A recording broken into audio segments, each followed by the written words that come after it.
আসসালামু আলাইকুম আমার ভাই, কেমন আছেন আপনি? আলহামদুলিল্লাহ আছি ভালো। দেখছি তো পুঁই শাক ক্ষেত অনেক সুন্দর হয়েছে, ঠিক আছে। হুম। এবছরে কতটুক জমিতে পুঁই শাক চাষ করছেন? 20%। 20 শতাংশ না? 20 শতাংশ জমিতে এটা কি লাস্ট কাটা দিচ্ছেন? জি, এটা লাস্ট কাট। কত টাকা বিক্রি হয়েছে এ পর্যন্ত? 1 লাখের মতো হয়েছে। 1 লাখ টাকার মতো হয়েছে, হ্যাঁ? হুম। নিজের জমি এটা? না, এগুলা সব দায়িত্ব কটে রাখা। কোয়াট রাখা, ওকে। কোয়াট মানে বন্দুক আর কি, আমরা হ্যাঁ, বন্দুক। অনেকে বন্দুক বলি, কোয়াট রাখি, গিরবি বলি, তাই না? তো এই যে 20 শতাংশ জমি, পাশে কি ওখানে আরো ডাটা শাক দেখা যাচ্ছে, ঠিক আছে। ওই ডাটা শাকগুলো কি আপনাদের? জি। টোটাল কতটুকু আছে?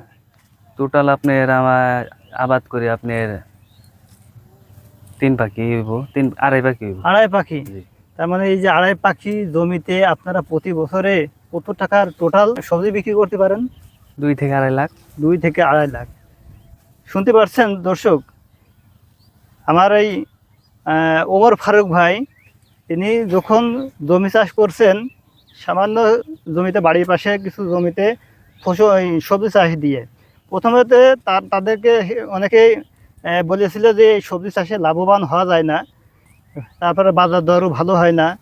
কিন্তু দেখেন, আজ এই সবজি ক্ষেত বলছে ভিন্ন কথা। আসলে কৃষক, এই মাটিকে যদি ভালোবাসা হয়, এই মাটি কিন্তু অবশ্যই কথা বলবে।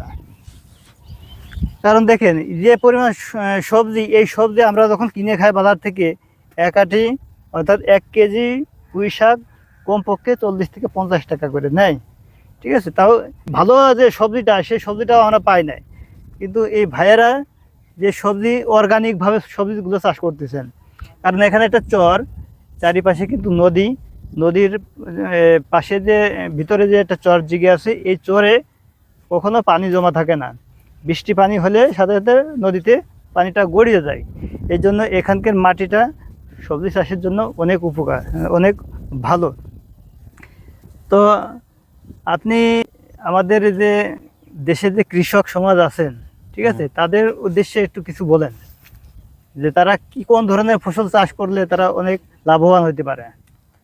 আপনার আমুগাই জায়গায় তো আপনার ডাটা শাক, পুঁই শাক, লাল শাক, যত প্রকারের শাক আছে হুম হুম। আমুগাই এলাকায় সব প্রকারের শাক উৎপাদন করা হয়। যাক, আর আপনাদের এখানে যে শাকগুলো কোথায় বিক্রি হয়?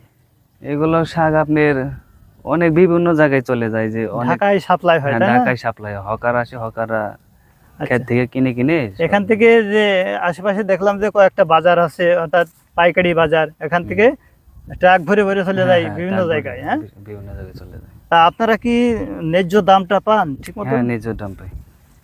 তা শুনতে পারছেন দর্শক, আসলে চাষবাসের উপরে কোনো কিছু নাই, ঠিক আছে। আপনি যাই করুন না কেন, কোনো কোনো জমিকে পতিতভাবে ফেলে রাখবেন না। প্রত্যেকটা জমিকে চাষের উপযুক্ত করে তুলবেন, আর কখনো অলসভাবে বসে থাকবেন না।